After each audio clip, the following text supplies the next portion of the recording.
नमस्कार विद्यार्थियों, आप सभी का स्वागत है हमारे चैनल पर।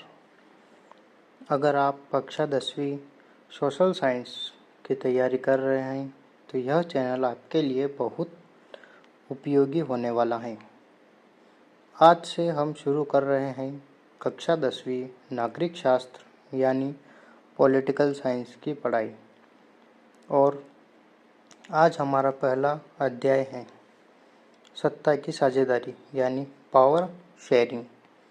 इस अध्याय में हम बिल्कुल आसान भाषा में समझेंगे कि सत्ता की साझेदारी क्या होती है, इसकी ज़रूरत क्यों पड़ती है और लोकतंत्र में इसका क्या महत्व है। तो चलिए बिना समय बर्बाद किए शुरू करते हैं। सत्ता की साझेदारी क्या है? सबसे पहले समझते हैं सत्ता की साझेदारी यानी पावर शेयरिंग क्या होती है। सत्ता का मतलब है निर्णय लेने की शक्ति और साझेदारी का मतलब है उस शक्ति को अलग अलग लोगों या समूहों के बीच बांटना। इसीलिए आसान शब्दों में समझते हैं। जब किसी देश में सत्ता और निर्णय लेने की शक्ति अलग अलग लोगों, संस्थाओं या समूहों के बीच बांटी जाती है तो इसे सत्ता की साझेदारी कहते हैं। उदाहरण के लिए हमारे देश भारत में सारी शक्ति केवल एक व्यक्ति के पास नहीं है। सत्ता अलग अलग संस्थाओं के बीच बांटी गई है, जैसे संसद, सरकार, न्यायपालिका, केंद्र सरकार, राज्य सरकार और स्थानीय सरकार। यानी लोकतंत्र में सत्ता का बंटवारा किया जाता है। बेल्जियम का उदाहरण देते हैं। इस अध्याय का सबसे महत्वपूर्ण उदाहरण है बेल्जियम। बेल्जियम यूरोप का एक छोटा सा देश है। यह अलग अलग भाषा बोलने वाले लोग रहते हैं। मुख्य रूप से डच भाषा बोलने वाले लोग, फ्रेंच भाषा बोलने वाले लोग, जर्मन भाषा बोलने वाले लोग।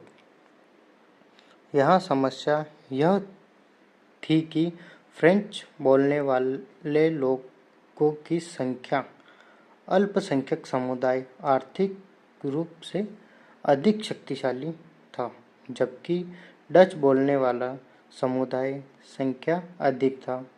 अगर कोई समुदाय पूरी सत्ता अपने हाथ में ले ले तो दूसरे समुदाय को असंतोष पैदा हो सकता था। इसलिए बेल्जियम ने एक ऐसा तरीका अपनाया जिसमें अलग अलग समुदाय को सत्ता में भागीदारी दी गई। यही कहलाता है सत्ता की साझेदारी। श्रीलंका का उदाहरण। अब बेल्जियम के विपरीत उदाहरण को समझते हैं। श्रीलंका के मुख्य रूप में दो बड़े समुदाय हैं, सिंहली और तमिल।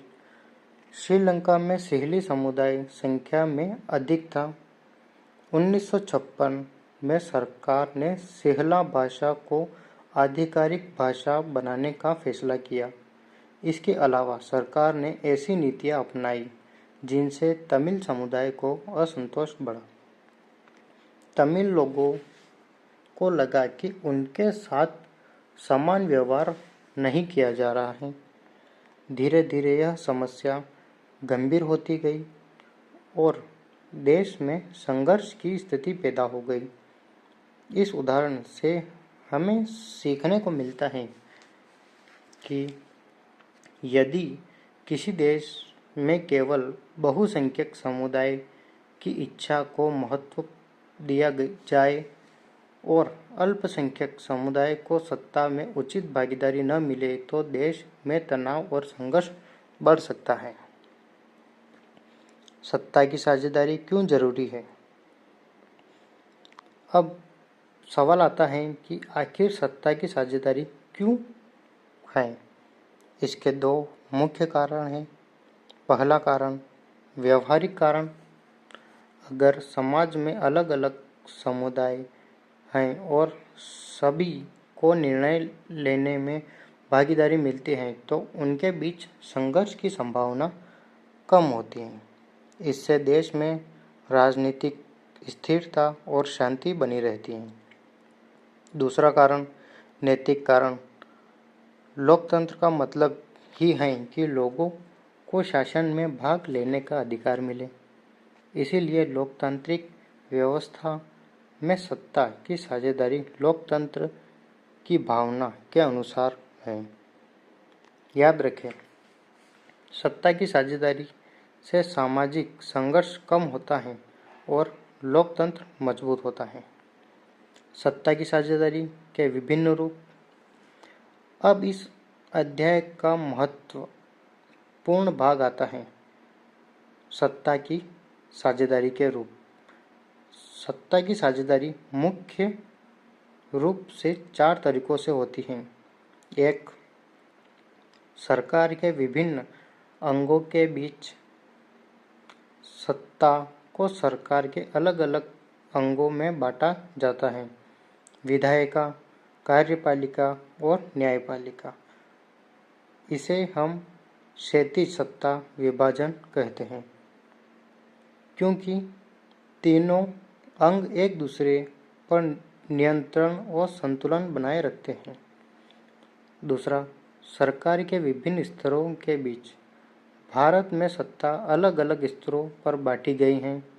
केंद्र सरकार, राज्य सरकार, स्थानीय सरकार।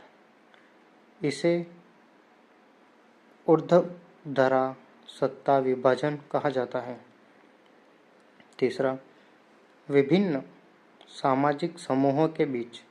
समाज के अलग अलग समुदायों और समूहों को भी सत्ता में भागीदारी दी जाती है।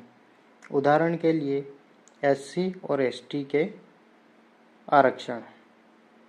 इसका उद्देश्य यह सुनिश्चित करना है कि कमजोर और पिछड़े वर्गों को भी राजनीतिक प्रतिनिधित्व मिले। चौथा, राजनीतिक दलों और दबाव समूहों के बीच। लोकतंत्र में सत्ता केवल सरकार तक सीमित नहीं रहती। राजनीतिक दल, दबाव समूह और आंदोलन भी सरकार के फैसलों को प्रभावित करते हैं। चुनाव में अलग अलग राजनीतिक दल जनता के सामने अपनी नीतियां रखते हैं। जनता अपने प्रतिनिधि को चुनती है। इस प्रकार सत्ता में अलग अलग लोगों और समूहों की भागीदारी होती है। आज के 5 महत्वपूर्ण प्रश्न। तो विद्यार्थियों, आज की वीडियो क्लास हमने सत्ता की साझेदारी को समझा। देखते हैं परीक्षा के लिए 5 महत्वपूर्ण प्रश्न। प्रश्न 1, सत्ता की साझेदारी से क्या अभिप्राय है? प्रश्न 2, बेल्जियम में सत्ता की साझेदारी की व्यवस्था क्यों अपनाई गई? प्रश्न 3, श्रीलंका में बहुसंख्यावाद के क्या परिणाम हुए? प्रश्न 4, सत्ता की साझेदारी के 4 रूप बताइए।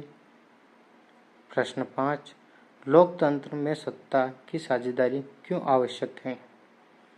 इन 5 प्रश्नों को अपनी कॉपी में जरूर लिखिए और इनके उत्तर खुद से लिखने की कोशिश कीजिए।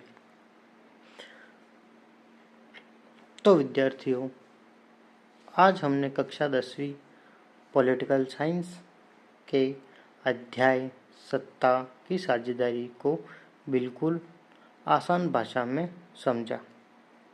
अगर आपको मेरी पढ़ाने की यह शैली पसंद आई हो तो वीडियो को लाइक ज़रूर करें और चैनल को सब्सक्राइब कर लें। और आपके किसी दोस्त को भी कक्षा 10वीं सोशल साइंस की तैयारी करनी हो तो यह वीडियो उनके साथ ज़रूर शेयर करें। अगली वीडियो में हम इसी अध्याय के महत्वपूर्ण प्रश्न उत्तर और परीक्षा में पूछे जाने वाले सवालों को विस्तार में समझेंगे। तब तक के लिए पढ़ते रहिए, मेहनत करिए